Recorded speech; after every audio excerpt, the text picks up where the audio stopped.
Hello my friends, welcome back to my channel.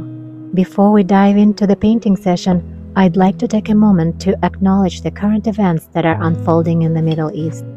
These are without a doubt the most difficult times in the life of so many people, and my heart aches for those who are suffering right now, and I extend my sincere wishes for peace and healing to each and every one of you who is affected by this conflict. It's been a while since watercolor art has been the medium through which I can contribute a small ray of hope and serenity. So today, I'll be painting the rolling hills of California using watercolors. And I hope that some of you may find solace and inspiration through this humble offering. First, let's talk about the materials. For this painting, I've chosen the following pigments: New Gamboge, Yellow Ochre, Cadmium-free Red, Quinacridone Rose, Cerulean Blue, Cobalt Blue, Ultramarine Blue, Cobalt Violet, Burnt Sienna, Sap Green, and Indian Yellow. My other tools include a small towel, 2 jars of clean water, a pad of 140-pound cold-pressed watercolor paper, a 3B pencil, kneaded eraser, a small calligraphy brush, and a liner. As you will see very soon, that I use a small prop onto the watercolor paper pad. It helps to keep my painting surface at a slight angle. Now you may be wondering, why is that important?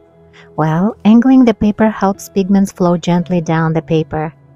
This is helpful for achieving smooth, even washes. When you apply a wet brush to the paper, the colors will naturally flow downwards, blending beautifully without accumulating in one spot. As you can see, I'm just laying down a simple rough outline at this stage. This is where you give yourself the freedom to dream on paper. I decided to place a house at the top of the hills with the path leading towards it. For me, this adds a sense of journey and destination to the landscape. And there we have it, a quick sketch to guide us. Remember, sketches don't have to be perfect. They just need to give us a roadmap for our painting, providing us with the structure we need to let our creativity flourish. Now let's move on to mixing our blues. Today we have a blue trio: Cerulean Blue, Cobalt Blue, and Ultramarine Blue. Each of these blues has its own unique properties that can bring depth and dimension to our sky. Cerulean Blue is known for being a cool blue, and it's perfect for capturing distant skies and that crisp, fresh feeling you often get from the sky on a clear day. Cobalt Blue leans closer to the primary color blue, and it has slightly more neutral hue. And it's fantastic for capturing the essence of a sky that is not too warm or too cool.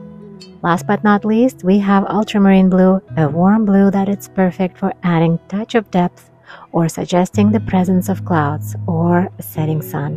Now I'm going to do something special. I've pre-wetted the area where the sky will go, and I add just a touch of Cobalt Violet. You might be wondering, why add violet to the sky?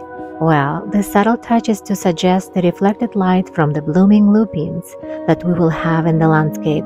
Plus, it will hint at the inevitable approach of a sunset, adding a serene warmth to the scene. Look at how that violet gently diffuses, blending seamlessly into the wet paper. This sets a soft, inviting foundation for our blend of blue colors. You see me tilting the paper pad now, and tilt it from one side to another. This encourages the pigments to flow into each other, creating a more organic and blended sky. The aim here is to avoid pooling of pigments in one area, which can give the sky an uneven appearance. And by tilting the paper like this, we can guide the pigments where we want them to go. While we're still on a subject of reflected light, you can see me adding yellow ochre right where the sky meets the distant hills. Why yellow ochre, you may ask? Well, if you've ever been to California, you'll know that dry grasses lend a persistent yellow hue to the rolling hills here. This touch of yellow ochre serves to suggest that reflected light connecting the sky with the land in a beautiful harmony. Look at how the small addition brings a newfound warmth and interest to our scene. It's a simple touch, but it goes a long way in capturing the essence of the California landscape we're painting today. Now let's prepare our palette for the next part of our painting. the middle and foreground of this beautiful California landscape. You probably noticed I've left a little of our sky's blue mix on the palette. This isn't accidental. I like to keep some of the sky color around. It helps to harmonize the whole painting. Plus, we might find use for this blend as we move further down the canvas. Now, while our sky is still wet, I'm going to load my brush with yellow ochre. And with fully loaded brush, let's gently guide this warm yellow down the paper, bringing to life the rolling hills of California. We're mimicking the yellow hues of the dry grasses that you see almost year-round in this part of the world. Now let's not forget to add some interruptions in the sea of yellow, laying cool foundations for the green shrubs, tufts of grass, and the occasional bursts of color of the dark brown earthy tones of the ground and native flowers like lupines and poppies. And there we go, the base of our middle and foreground is coming alive, all while staying connected to our sky through shared colors and reflected lights. As we transition to the foreground, I'm introducing a new hue, Indian yellow. This color exudes a warm, almost orangey yellow glow, perfect for giving the impression that the foreground is closer to us. Now, if you are wondering why this works, here's a bit of science for you. Warm colors like Indian yellow seem to advance or come forward in the painting, while cool colors appear to move back or recede. This is because the human eye perceives the longer wavelengths of warm colors more quickly than the shorter wavelengths of cool colors.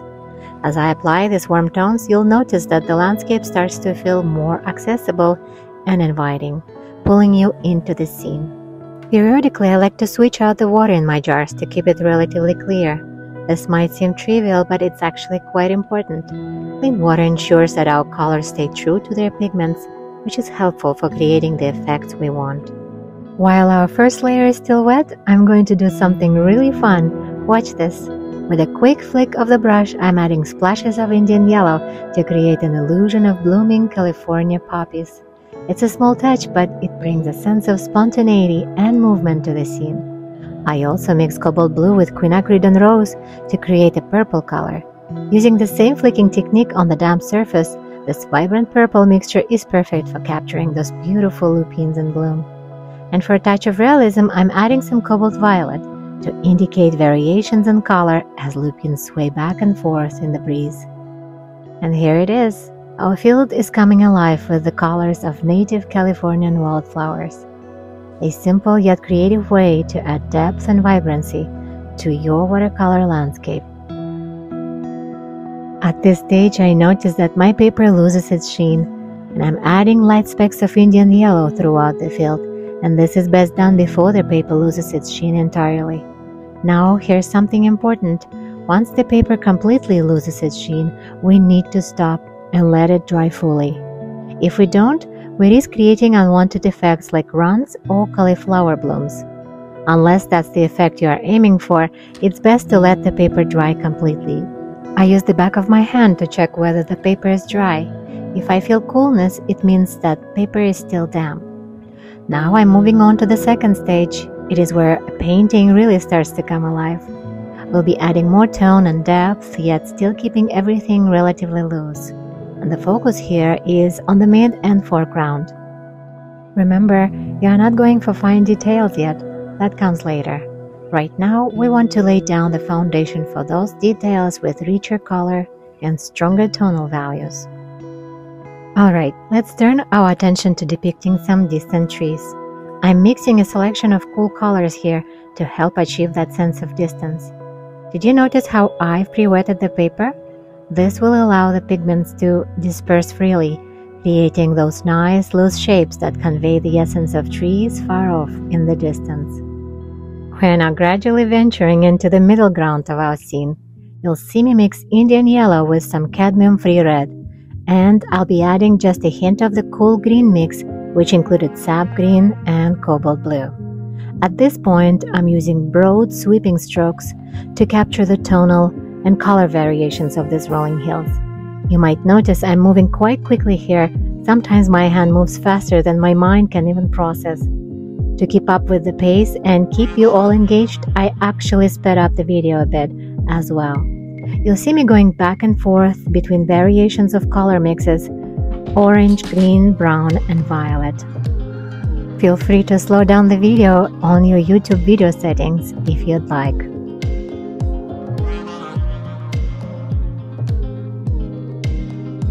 And these large swaths of bright yellow-orange you see taking shape in the foreground, that's going to be our field of poppies in bloom.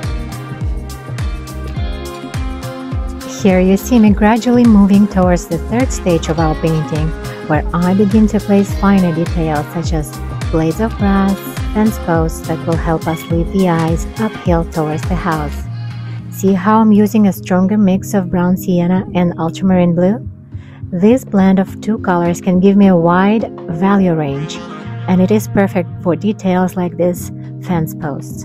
They're not just adding texture here, this wooden post will help guide the viewer's eyes uphill towards our focal point. And you'll notice I'm using that same strong mix of colors to bring the foreground closer to us. It's a nice way to integrate various elements of our landscape. At this stage, I'm refining the field of lupines and poppies in the foreground by adding thick paint of pure color.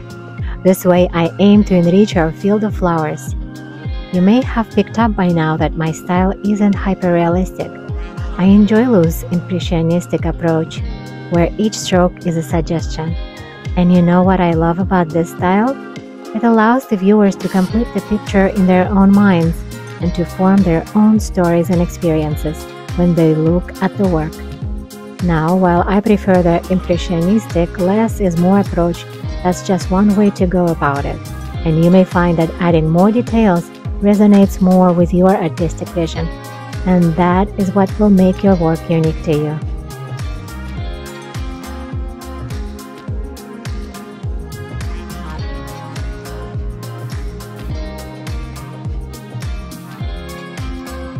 Alright, here we are at the final stage of our painting journey. At this point, I like to think the painting is almost complete.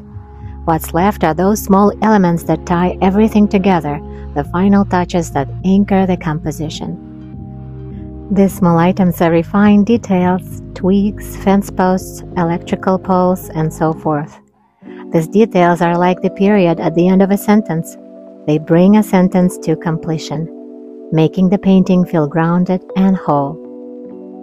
Now I'm mixing up a thick cool dark here. This is going to serve a very specific purpose. I'll use it to add some electric poles in the distance.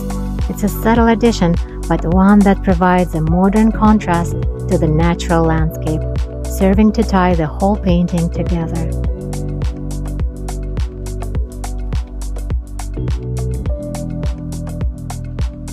Now I'm tweaking our cool dark mix by adding a bit of warmth with burnt sienna. This creates a more organic dark brown hue. I'll use this mix to add the twigs and branches in the foreground. Adding these twigs and some tree branches on the left will serve a purpose. These elements act like visual anchors that help to push the landscape back, adding another layer of depth to the painting. You can see how these finer details in the foreground contrast with the elements in the background, enriching the sense of distance and making our painting more dynamic.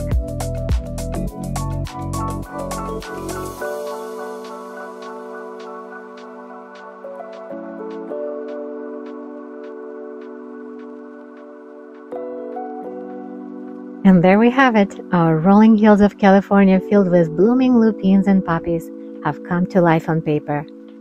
Thank you for joining me in today's watercolor journey. I really hope you've gained something valuable from this lesson that you can take into your own creative process. If you enjoyed this video and found it helpful, please give this video a thumbs up, and if you haven't yet, consider subscribing to my channel. Your support means the world to me and helps me continue creating content like this. For those of you interested in learning more, be sure to check out my other tutorials on watercolor basics. Or you can watch my series on watercolor stories, where I delve into the thinking and process behind my paintings. Once again, thank you all for your time and support. Remember, art is not just about painting pretty pictures. It's a form of communication, healing, and connection. Let's keep making the world a more beautiful and understanding place, one stroke at a time. Please take care of yourselves, and until next time, happy creating!